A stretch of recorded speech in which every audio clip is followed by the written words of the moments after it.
something to think about. Shalom and greetings.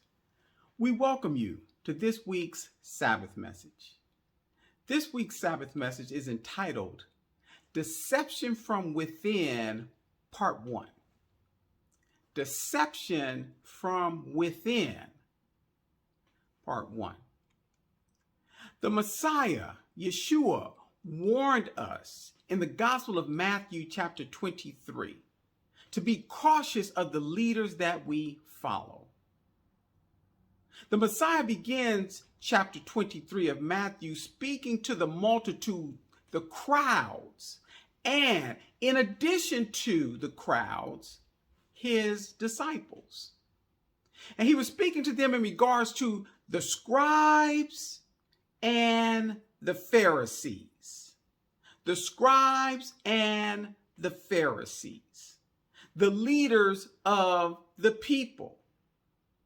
So it's just a pretext that Matthew chapter 23 is where most of our context will be coming from today.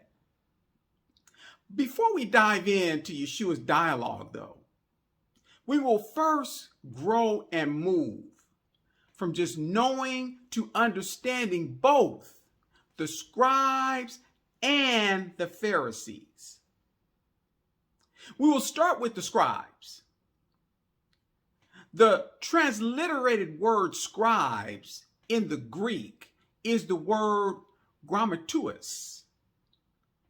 It is a derivative of the Greek word gramma.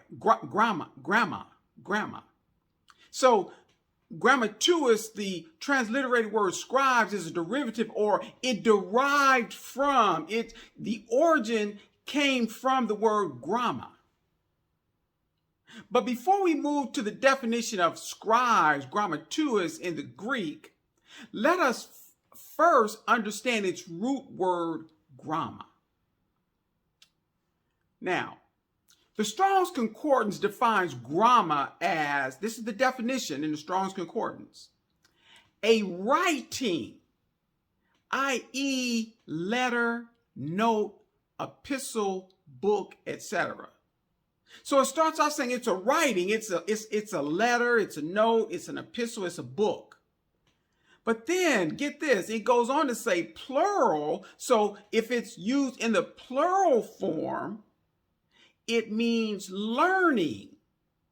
Well, learning what? It says learning a bill, learning, letter, scripture, writing, written. So if it's used in the plural, that means that it's not describing a writing. It's actually talking about you learning that writing. You beginning to take it in and understand it and digest it. So with this understanding, let us now move to the definition of the transliterated word scribes, grammateuos in the Greek. The Vine's Expository Dictionary defines it, grammateuos, scribes. It defines it as denotes a scribe, a man of letters. Okay, we can see where it derived from. A teacher of the law. Remember that, a teacher of the law. Now, the scribes are mentioned frequently in the Synoptics, especially in connection with the Pharisees, with whom they virtually formed one party. And that's in the book of the Gospel of Luke, chapter 5, verse 21. Sometimes with the chief priests, the scribes are mentioned. And it gives examples. The Gospel of Matthew, chapter 2, verse 4. The Gospel of Mark, chapter 8, verse 31. The Gospel of Mark, chapter 10, verse 33. The Gospel of Mark, chapter 11, verse 18 and verse 27. And the Gospel of Luke, chapter 9, verse 22. So we're still defining from the Vine's Expository Dictionary now the word grammateuos or scribes. So the definition continues stating, they were considered naturally qualified to teach in the synagogues. Now get this. So the definition is they were considered naturally qualified to teach in the synagogues. Well, where did this come from? Well, they quote the Gospel of Mark chapter 1 verse 22. So the people, for some reason, considered them naturally qualified to teach in the synagogues. It goes on to say they were ambitious of honor, which we will see later in the Gospel of Matthew chapter 23 that we're going to be going through verses 5 through 11. So they were ambitious of honor, which they demanded, especially from their pupils, and which was readily granted them, as well as by the people generally.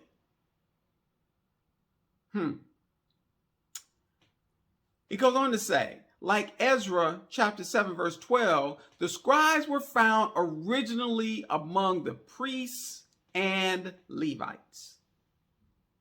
The priests being the official interpreters of the law, the scribes ere or before long became an independent company. Though they never held political power, remember this, they became leaders of the people. This is important to our message today. Deception from within. So the scribes, they were originally among the priests and the Levites, and the priests being the official interpreters of the law. But the scribes before long became an independent company, and though they never held political power, they became leaders of the people. Okay, we're going to continue in this understanding of who the scribes are.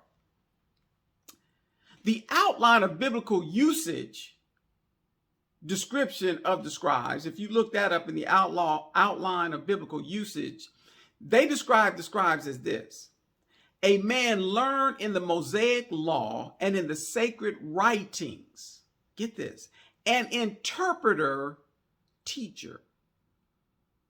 So scribes examine the more difficult and subtle questions of the law. This part here is key. It says added to the Mosaic law. I'm going to say this again. They added to the Mosaic law decisions of various kinds they thought to elucidate or make clearer its meaning and scope, and did this to the detriment of religion. Since the advice of men skilled in the law was needed in the examination in the causes and the solution of the difficult questions, they, meaning the scribes, this is still defining them, they were enrolled in the Sanhedrin council, where all of the, religious political figures were. So the scribes, remember, they didn't hold political office, but they became their own unit. But because it says that these men skilled in the law were needed, they were enrolled in the Sanhedrin council with all the heavyweight political people, and are mentioned in connection with the priests and elders of the people. We're going to switch back down. We're getting ready to close out here. But the Vine's Expository Dictionary further states the scribe's functions regarding the law were to teach it. So this is the scribe's function regarding the law. Remember this now, because we're talking about the deception from within. So the scribe's functions regarding the law were to teach it, develop it, and get this, use it in connection with the Sanhedrin and various local courts. They also occupied themselves with the sacred writings, both historical and didactic or moral. They attached the utmost importance to ascetic or frugal elements. Things aren't really of that significance, but that's what they attached the utmost importance to, by which the nation was especially separated from the Gentiles. They wanted to make sure that they showed that we are not a part of the Gentiles. We're different from them. In their regime, piety was reduced to external formalism. I'm going to say this again. In their regime, piety was reduced to external formalism. Only that was of value. So the only thing that was of value, which was governed by external precept. So again, the piety which normally comes from within, they're saying here, only that was of value which was governed by external precept. Has nothing to do with what is within you. Life under them became a burden. They themselves, the scribes themselves, sought to evade certain of their own precepts. This is still defining the scribes. We will see this later in the Gospel of Matthew, chapter 23, verse 16. And it's also mentioned in the Gospel of Luke, chapter 11, verse 46. By their traditions, by the scribes' traditions, the law, instead of being a help in moral and spiritual life, get this. So by their traditions, the law, instead of it being a help in moral and spiritual life, became an instrument for preventing true access to God, to Elohim. And it references the Gospel of Luke, chapter 11, verse 52. And we will also see this later in the Gospel of Matthew, chapter 23, and in verse 13. Hence the Lord's stern denunciations of them, the scribes, and the Pharisees.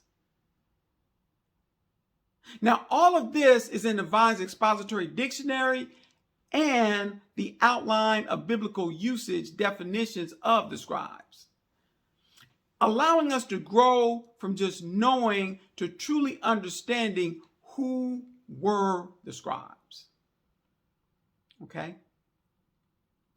So let us now do the same type of investigation of the Pharisees. The Pharisees, okay?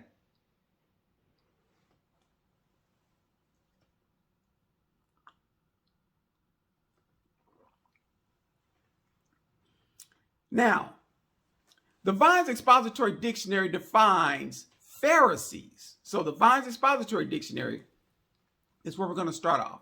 It defines Pharisees as from an Aramaic word, paras, found in Daniel chapter 5, verse 28.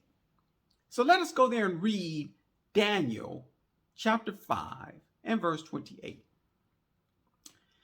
It reads, Paras, thy kingdom is divided and given to the Medes and the Persians. So the Vine's Expository Dictionary defines Pharisees as signifying to separate, owing to a different manner of life from that of general public. So owing to a different manner of lifestyle, you're different from everybody else. This is where the word Pharisees is signifying. This is what the word Pharisees is signifying. It's deriving from. The Pharisees and Sadducees appear as distinct parties in the latter half of the 2nd century BC. Though they represent tendencies traceable much earlier in Jewish history, tendencies which became pronounced after the return from Babylon in 537 BC. The immediate progenitors of the two parties were, respectively, the Hasidians and the Hellenizers. The latter, the Hellenizers, the antecedents of the Sadducees, aimed at removing Judaism from its narrowness and sharing in the advantages of Greek life and culture. So again, we're talking about the two parties of the Sadducees and the Pharisees. So the Sadducees, they aimed at removing the narrowness and then taking advantage of the Greek life. They didn't want to be different. They didn't want to be set apart. Now, the Hasidians, from whom the Pharisees come from, a transcription of the Hebrew Chassidim, which is a pious one. So that's, again, going back to what Pharisees mean. They're pious. They're different. They're set apart. So the Pharisees were a society of men zealous for religion, who acted under the guidance, get this, who acted under the guidance of the scribes. In opposition to the godless Hellenism party from which the Sadducees come from, they, the Hellenism party, scrupled to oppose the legitimate high priest even when he was on the Greek side. Thus, the Hellenizers, the Sadducees, were a political sect, while the Hasidians, the Pharisees, get this, whose fundamental principle was complete separation from non-Jewish elements, were the strictly legal party among the Jews and, key in on this, were ultimately the more popular and influential party. So that's why you hear more about the Pharisees than the Sadducees in Scripture, because they were ultimately the more popular and influential party. The Sadducees really wanted to enjoy what the Greeks were enjoying. So again, just giving you some insight and some color there. In their zeal for the law, the Pharisees, get this, they almost defied it. So I got to say this again. In their zeal for the law, the Pharisees, they almost defied it. And their attitude became merely external, formal, and mechanical. They laid stress not upon the righteousness of an act, but upon its formal correctness. So we don't care about the righteousness of the act, but was it formally correct? The external, formal, and mechanical. Consequently, their opposition to Christ, the Messiah, was inevitable. So get this. Now that we understand this, this is what the definition is saying. Consequently, all of these things that we've just covered, their opposition to the Messiah was inevitable. His manner, the Messiah's manner of life and teaching was essentially a condemnation of theirs. Hence, the denunciation of them. And they give an example in the Gospel of Matthew, chapter 6, verse 2, and the Gospel of Matthew, chapter 6, verse 5. So let us read. In the Gospel of Matthew, chapter 6, verse 2, it reads, "Therefore, when thou doest thine alms, do not sound a trumpet before thee as the hypocrites do." Remember that. The hypocrites. This is what Yeshua is calling them. So therefore, when thou doest thine alms, do not sound a trumpet before thee as the hypocrites do in the synagogues and in the streets, that they may have glory of men. Verily, I say unto you, they have their reward. If we skip down to the Gospel of Matthew, chapter 6, verse 5, it reads, "And when thou prayest, thou shalt not be as the hypocrites." Again, Yeshua is calling them the hypocrites. Remember this. So when thou prayest, thou shalt not be as the hypocrites are. For they love to pray standing in the synagogues and in the corners of the streets, that they may be seen of men. Verily I say unto you, they have their reward.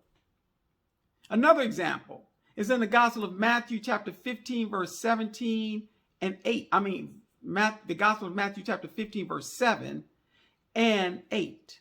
So let us read. The Gospel of Matthew, chapter 15, verse 7 reads, "Ye hypocrites." Again, notice this. This is what Yeshua is calling them. "Ye hypocrites, well did Isaiah prophesy of you, saying," the Gospel of Matthew, chapter 15, verse 8, This people draweth nigh unto me with their mouth, and honor me with their lips, but their heart is far from me. Also, in the Gospel of Matthew chapter 23, which we will cover in detail momentarily, Yeshua denounces the Pharisees in the same manner, as well as the scribes, calling them hypocrites. So, pick back, we're still in this definition of the Pharisees. So while the Jews continued to be divided into these two groups, the Sadducees and the Pharisees, get this. So you already got these two. The definition goes on to say, as the Jews continue to be divided into these two groups, the spread of the testimony of the gospel must have produced what in the public eye seemed to be a new sect. And in the extensive development which took place at Antioch in Acts chapter 11, verses 19 through 26, and this is a study in and of itself, which we've addressed in detail in the series, Should Christianity Be Sold? So they're talking now about this new sect, the gospel, that's vying with the two incumbents, the Sadducees and the Pharisees. So this new sect there in Antioch, the name Christians seems to have become a popular term applied to the disciples as a sect. So it was applied to, they didn't call themselves that. It was applied to the disciples as a sect. The primary cause, however, this is again still the definition, being their witness to Christ the Messiah. The opposition of both the Pharisees and the Sadducees of this new sect, still mutually antagonistic, both of them come together to be antagonistic against this new sect. And you can see that in the book of Acts chapter 23, verses 6 through 10. And we covered that in the series, Should Christianity Be Sold? So they're mutually antagonistic against this new sect, continued unabated during the apostolic time. So it continued during the whole apostolic or the time of the apostles. So let us switch reels now real quick to the outline of biblical usage. And it describes the Pharisees as a sect that seemed to have started under the Jewish exile. In addition to the Old Testament books, the Pharisees, so in addition to the Old Testament books, the Pharisees recognized in oral tradition a standard of belief and life. They sought for distinction and praise by outward observance of external rites and by outward forms of piety, and such as ceremonial washings, fastings, prayers, and almsgiving. And comparatively, get this, and comparatively negligent of genuine piety. They prided themselves on their fancied good works. They held strenuously to a belief in the existence of good and evil angels. And get this, they held strenuously to this, to the expectation of a Messiah. They knew a Messiah was coming, but they didn't want to accept the Messiah. And they cherished the hope that the dead, after a preliminary experience, either of reward or of penalty in Hades, would be recalled to life by him, the Messiah, and be requited each according to his individual deeds. In opposition to the usurped dominion of the Herods and the rule, so they were in opposition to the Herods and rule of the Romans, they stoutly upheld the theocracy in their country's cause and possessed, once again it says, great influence with the common people. Now, according to Josephus, they numbered more than 6,000 They were bitter enemies of Yeshua and his cause, and were in turn severely rebuked by him for their avarice or greed, ambition, hollow reliance on outward works, and affection of piety in order to gain popularity. These two groups, the Pharisees and the Scribes, had basically taken over as spiritual guides for the nation of Israel. Even though the history of these two groups is mired in politics and not a desire to keep Yahweh's commandments. So again, it says that basically both the Scribes and the Pharisees had become the spiritual guides for the nation of Israel. Okay, so that's the end of the definition, or what we're going to deal with the Pharisees. But now that we've grown from just knowing and understanding the Pharisees as well as the Scribes, now it was important that we understand really who these two groups were. Important. But now that we've done that, and we've come to grow from just knowing and understanding, we can now look at the deception from within, because we made it real clear that they were within the nation of Israel. And Yeshua exposes the deception from within in great detail in the Gospel of Matthew chapter 23. So let us start in the Gospel of Matthew chapter 23, verse 1.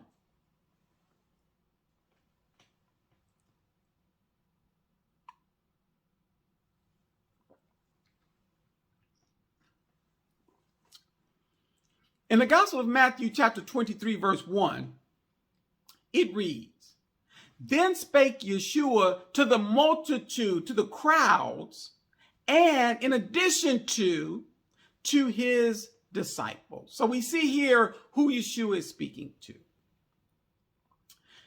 The Gospel of Matthew chapter 23, verse 2, saying, "The scribes and the Pharisees sit in Moses' seat." So here, the Messiah is first identifying to the multitude and to the crowds who he's speaking of: the scribes and the Pharisees. The Messiah tells the multitude, the crowds, as well as his disciples, that the scribes and the Pharisees sit in Moses' seat. Don't be deceived. Don't be disillusioned. Understand, this is not a compliment, but a condemnation. So let us understand this. This is not a compliment. This is a condemnation. Let us continue. The Gospel of Matthew chapter 23, verse 3. "All therefore, whatsoever they bid you, observe. That observe and do." But get this what he tells them. "But do not ye after their works, for they say and do not." So here we're seeing that the Messiah, he clarified from the very beginning who there is. When he tells them, "But do not ye after their works," he's talking about the scribes and the Pharisees. But he's telling them that if they bid you to observe the law, then do that. But don't follow after them, which is a kind of a quagmire, because normally you follow after leaders. You emulate the things that they do. But he's telling them here to observe what they tell you from the law, but don't do after their works, for they say and do not. So now maybe those before the Messiah's words were excused. So those that came before the Messiah, maybe, and I'm not saying they are, but maybe there's a possibility they were excused. But the scripture in the New Testament clearly tells us, those of us that have come after him, that we have an obligation to know his word. And he gives us examples of these. The Gospel of Matthew chapter 24, verse 4, right after this. Be not deceived. As well as the Gospel of Mark chapter 13, verse 5, and the Gospel of Luke chapter 21, verse 8. They tell us the same thing. Be not deceived. So you should not be deceived. You need to understand what the word is saying. And the way you can is told in 2 Timothy chapter 2, verse 15. Study to show thyself approved, a workman that needeth not to be ashamed, rightly dividing the word of truth. So those of us that came after the words of the Messiah, we have an obligation to know his word. So, because the multitude, the crowds, did not know his word, and this is why it's so important and significant, the scribes and the Pharisees were able to circumvent the law with piety actions. Say this again, the importance and significance of knowing the word, of knowing the Most High's commandments. So because the multitude, the crowds did not know his word, the scribes and the Pharisees were able to circumvent the law. They were able to replace the law with piety actions. Now that the scribes have been able to deceive the multitude, the crowds, as being, remember what we saw in the definition, naturally qualified to teach in the synagogues. Remember, this is what the Vine's Expository Dictionary shared as how they were considered by the multitude. They were considered naturally qualified to teach in the synagogues. They deceived them. And the Pharisees, according to the Vine's Expository Dictionary, were the strictly legal party and were ultimately more popular and influential. The scribes and Pharisees have deceived the people so convincingly that they have the whole nation of Israel adhering to their guidance. Not what the law is telling them to do, not the commandments of the Most High, but they have convincingly deceived them so well that the whole nation of Israel are adhering to the scribes and the Pharisees' guidance. Let us pick back up in the Gospel of Matthew, chapter 23, verse 4. Let us read. For they, we know who they are, the scribes and the Pharisees, for they bind heavy burdens and grievous to be borne, and lay them on men's shoulders, but they, the scribes and the Pharisees themselves, will not move them with one of their fingers. They're not going to help you out at all. The Messiah tells the multitude, the crowds, and his disciples that the scribes and Pharisees are not adhering to the law that they are professing to be authorities on. They're not.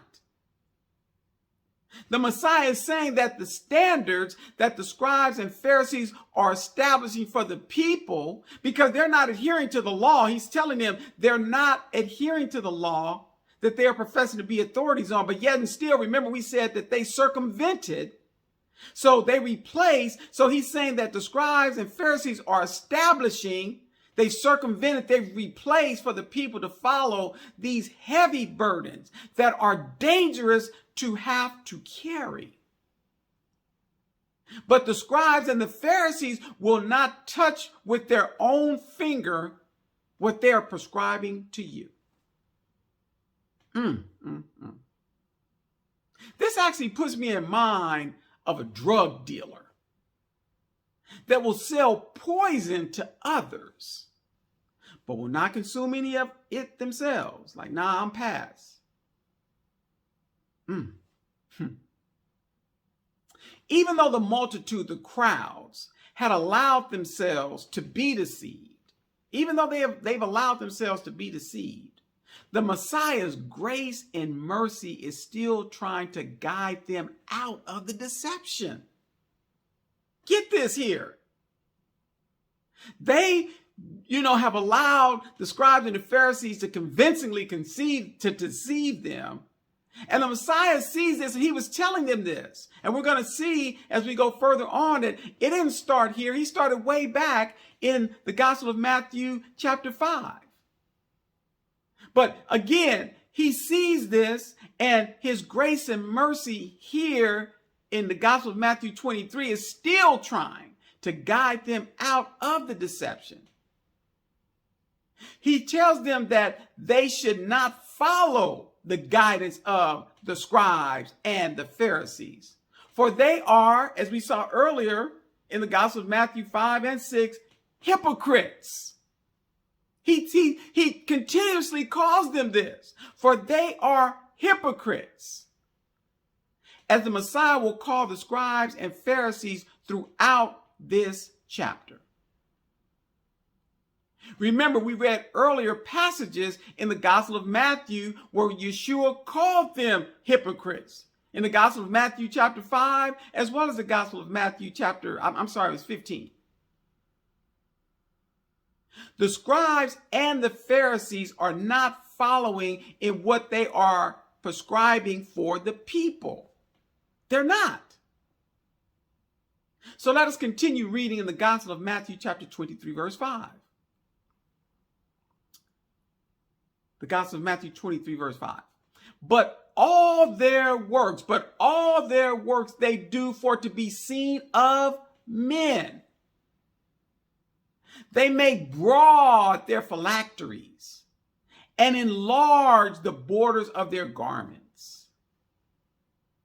The Messiah is sharing that the scribes and Pharisees' actions are not approved by Yahweh.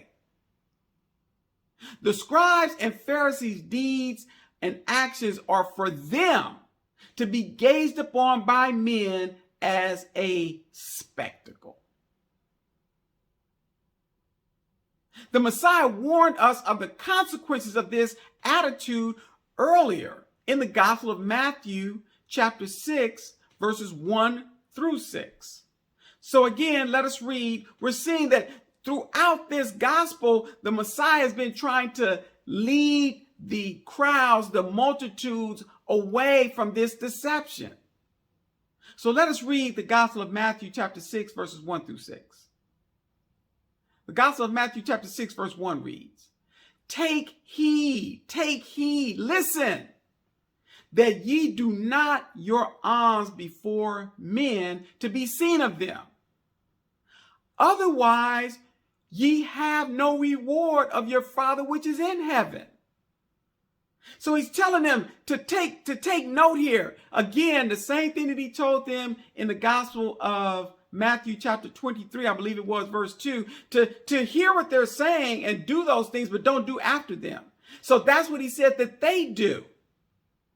But he's telling them here even earlier, don't do after them.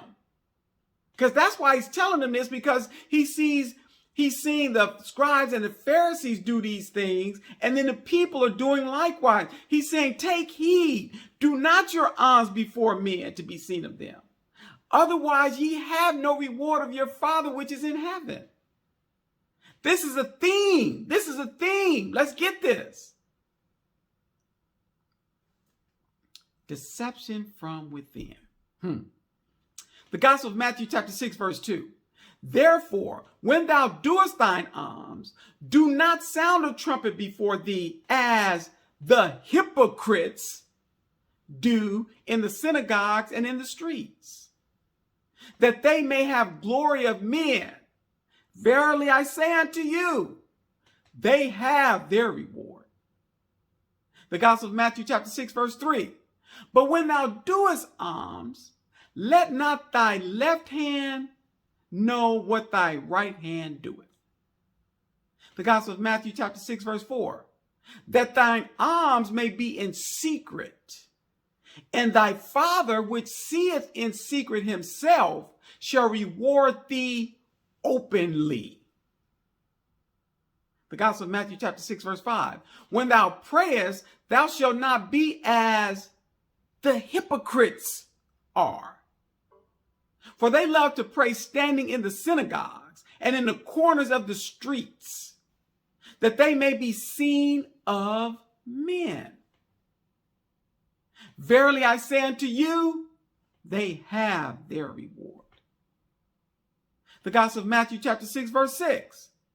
But thou, when thou prayest, enter into thy closet. He says, don't even let people know that you're praying. But when thou prayest, enter into thy closet. And when thou hast shut the door, so don't just enter into the closet and then close the door behind you. Pray to thy Father which is in secret, and thy Father which seeth in secret shall reward thee openly.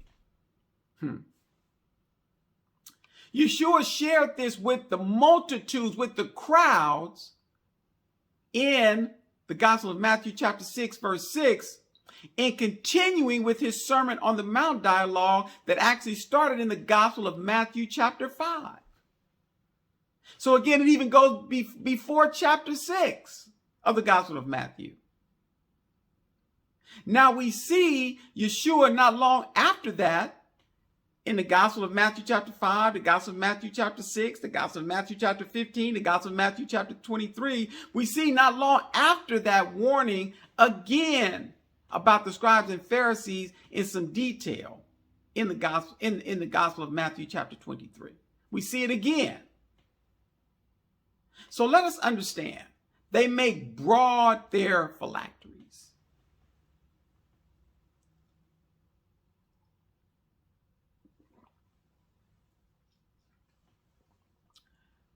The Vine's Expository Dictionary defines it as this.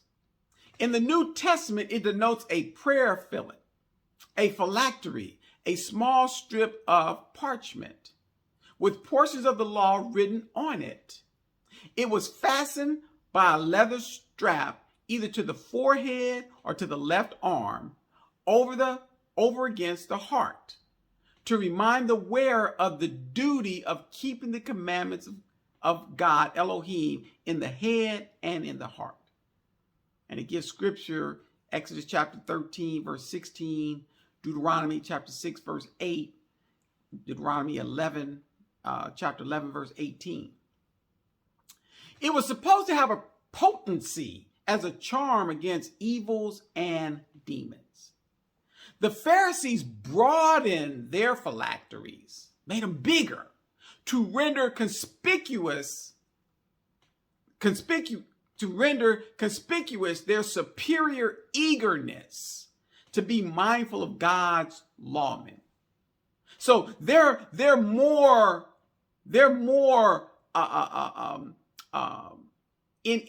mindful. They're more. I forgot the word I'm trying to use here. They're better than you in trying to follow after the word of the Most High. So they had to make it bigger. They enlarged them to make it conspicuous that their superior eagerness to be mindful of God's law. They're better than you. The scribes and Pharisees also enlarged the borders of their garments. So let us understand this. The Vine's Expository Dictionary defines it primarily the extremity or prominent part of a thing, an edge, hence the fringe of a garment or a little fringe, hanging down from the edge of the mantle or cloak. Now the Jews had these attached to their mantles to remind them of the law. According to Numbers chapter 15, verses 38 and 39, Deuteronomy chapter 22, verse 12, and Zechariah chapter 8, verse 23. This is the meaning in the Gospel of Matthew chapter 23, verse 5. So the scribes and the Pharisees, they enlarged their borders in order to be noticed. They made them bigger. They've got to be bigger and better. They've got to be conspicuous. They've got to be a spectacle. So let us pick back up with the Gospel of Matthew chapter 23, verse 6. Let us read. And love, speaking of the scribes and the Pharisees, and love the uppermost rooms at feasts and the chief seats in the synagogues. The Messiah elaborates in more detail that the scribes and the Pharisees' actions are not approved by Yahweh.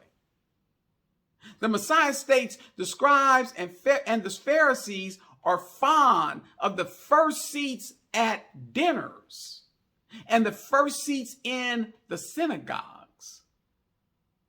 The Messiah, as the Good Shepherd, has given us warning of the first being last and the last being first.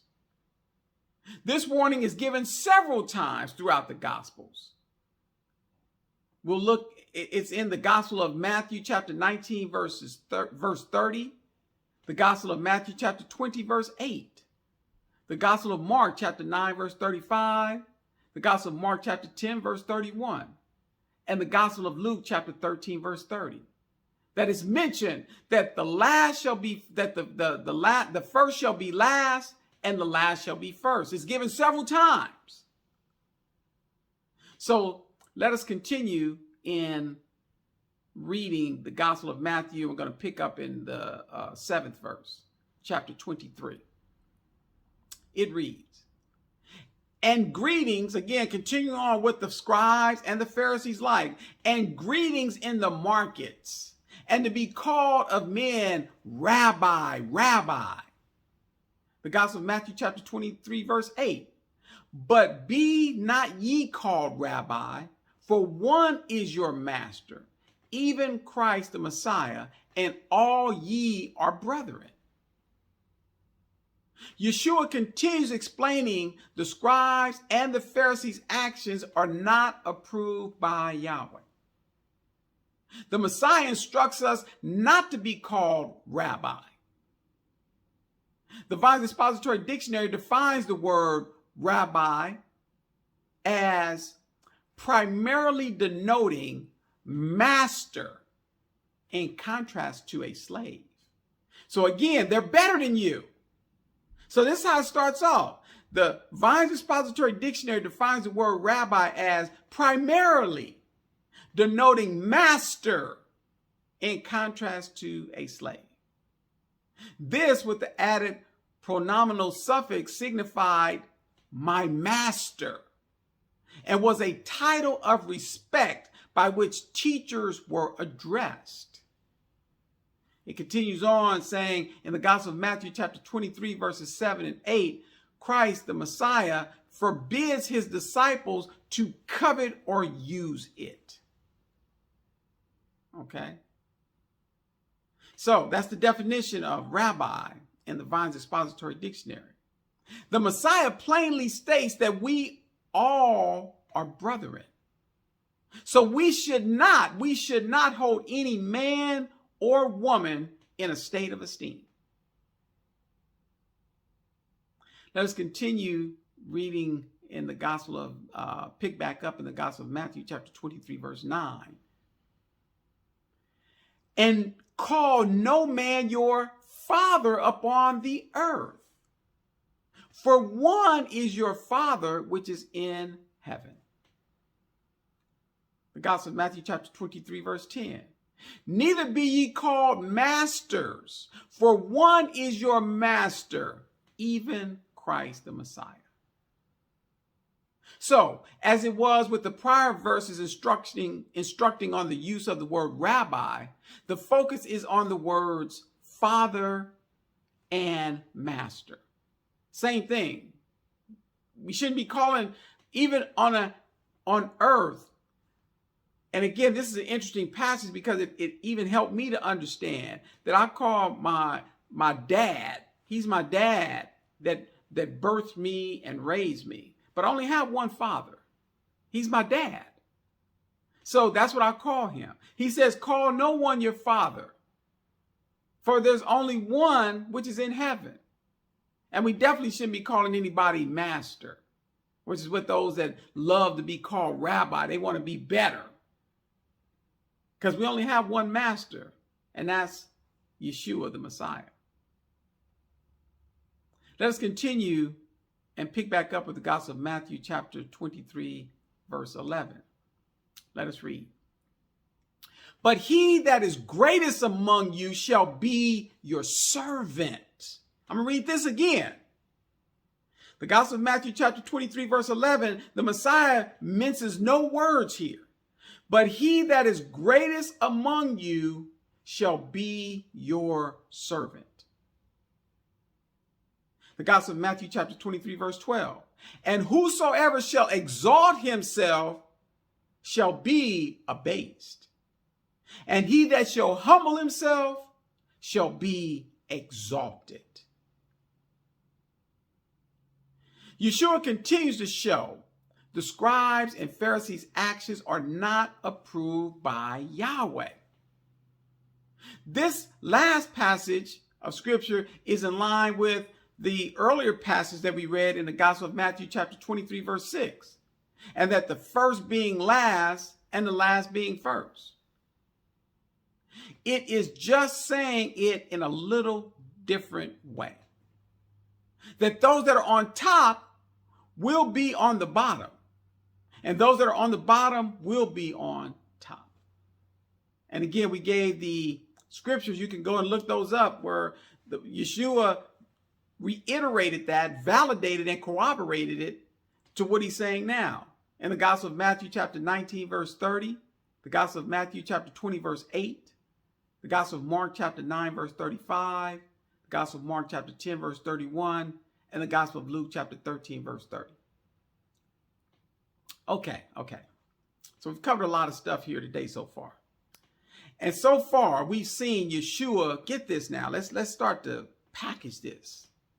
So far, we've seen Yeshua identifying what would seem like the obvious to the multitude, to the crowd, concerning the scribes and Pharisees.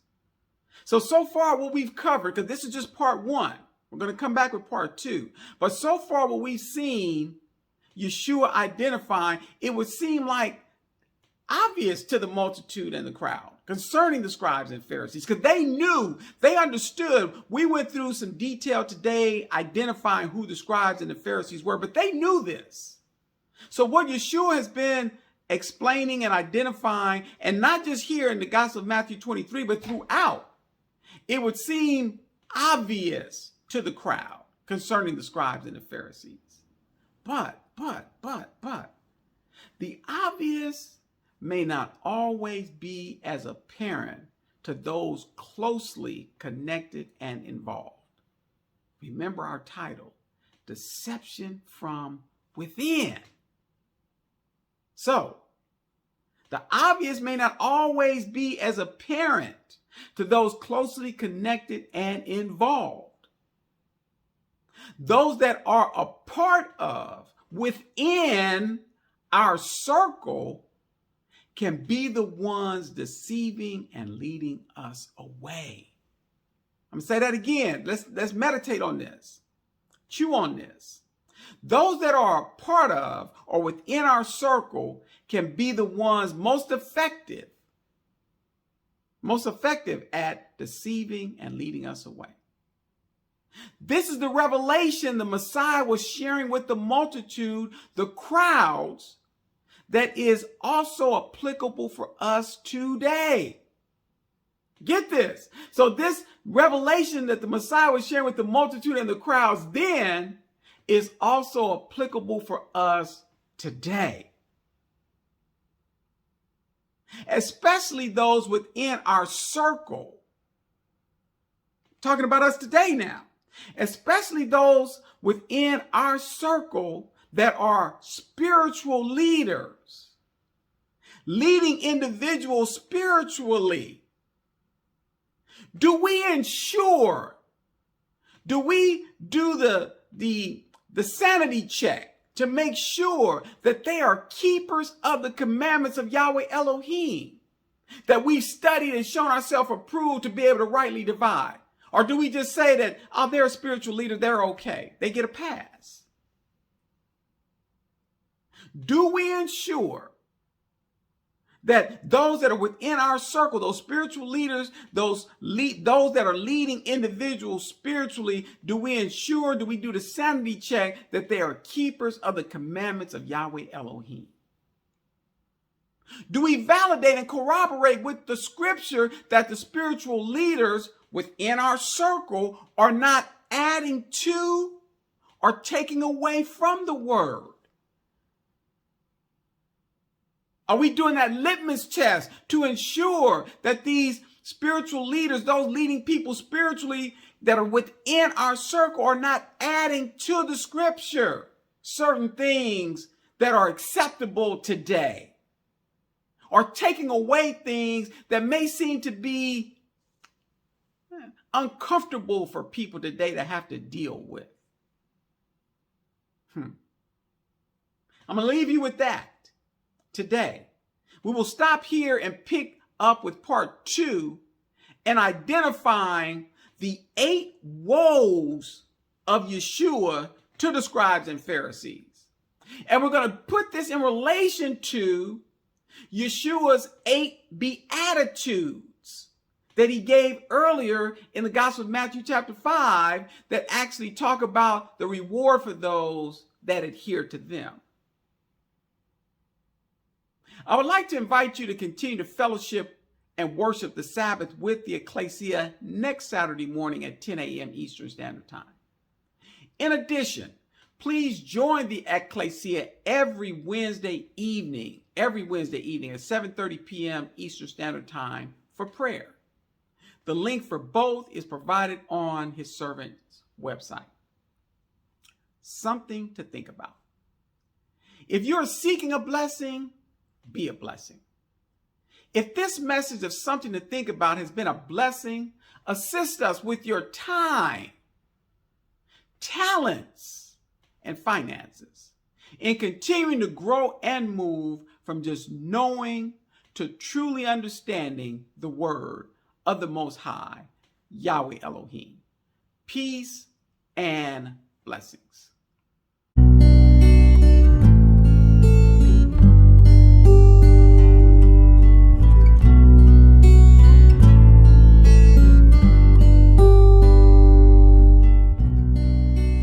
His servant encourages you and prays that you will continue with him on the journey of growing and moving from just knowing to understanding the word of the Most High, Yahweh Elohim. To support you on your journey, his servant offers the following resources. His servant email address. Please feel free to reach out to his servant at any time with any questions, concerns, suggestions, and/or comments. His servant website and his servant YouTube channel. You are encouraged to subscribe to be alerted of new content. In addition, his servant recommends reading or listening to the beginning of Scriptural Truth, Volume 1. It affords a strong beginning foundation in not just knowing, but understanding the Scripture.